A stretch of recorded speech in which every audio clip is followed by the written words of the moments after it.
Beware of Ripple20 effect on IoT devices.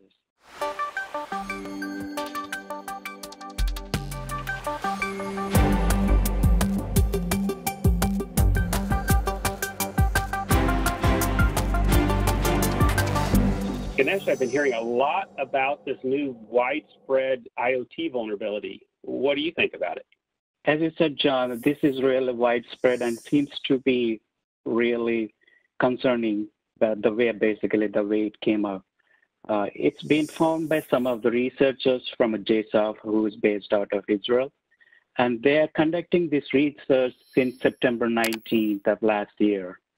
And while they're doing it, they could able to find out about 19 zero-day vulnerabilities in one specific TCP/IP library. What is this library does? So what is the company? The library is basically developed by a company by name ThreatTraq, who is based out of Cincinnati, Ohio. And what they do is they basically provide distributing and real-time supporting and even basically embedded internet protocols to various top-of-the-line vendors all across the globe. What they do is they offer these IoT-based embedded solutions, which they have TCP/IP as well as UDP-based stacks. This specific flaws exists in TCP/IP flaw library, and this library has been used since 90s, since the existence of this company.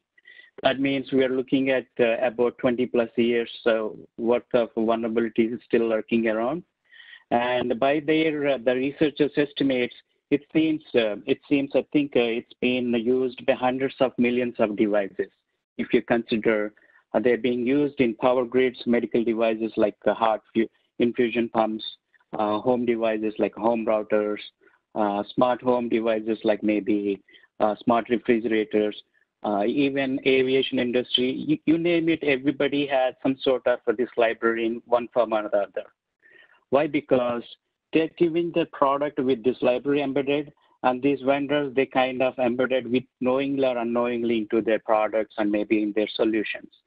That's why this vulnerability has been touted as most critical IoT vulnerability to date. But the good thing is there is patches available for now, but the effort it took to basically talk with all the vendors and maybe come up with some action plan to address is the most painstaking pathway for the researchers.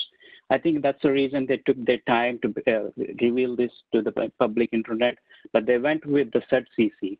When they first approached the CertCC, they thought they're trying to do some sort of extortion or something. When they showed the findings and the realities, they came on board and they took the initiation to contacting all the vendors. That's because of that one, they're calling it is Ripple20, even though they're 19, they're calling it Ripple20. The reason being, even though the flaw or the maybe vulnerability is very minimal, but because of the amplification in the sense, this has been shipped to vendors are shipping to their customers and various devices, from one device to millions and hundreds of millions of devices, which is not easy to track and patch it. That's the reason they're calling it as a ripple effect and with the number 20. I think that's how the name stems from for that. But the interesting fact is that they have patches available, and still, even the patches are available, it will take some time. All the vendors basically patch it. Basically, it's not only the big vendors; even the small companies also have these kind of libraries. For example, any small company might have bought a product embedded with specific TCP library, and they're vulnerable too. And there's no easy means to contact them and maybe get them to patch to the latest version. That's the hurdle they have facing right now. But patches are available. That's a good thing. And to complicate things a little bit differently, in 1990s, when this company actually started it, they collaborated with, I think, one Japanese company, and they collaborated for some time, and then later they split and went into their own ways, and they catered to different customers with the same vulnerable library. So it's not only confined to one geographical location, it also basically spread it to the Asia Pac, if you localize to the companies. Even though they have 19 vulnerabilities schedule and maybe disclosed, they have 4 vulnerabilities with the CVS score of 10 and 9.8, which are pretty high. I think these are the ones which provides the remote code execution vulnerabilities, and that's what actually concerning to the most of the folks because of that remote code execution vulnerability, and the way they can hide in the code itself is not easy to detect. I think if anybody know and anybody using this specific library, I think it's time to patch it as quickly as possible to minimize the risk.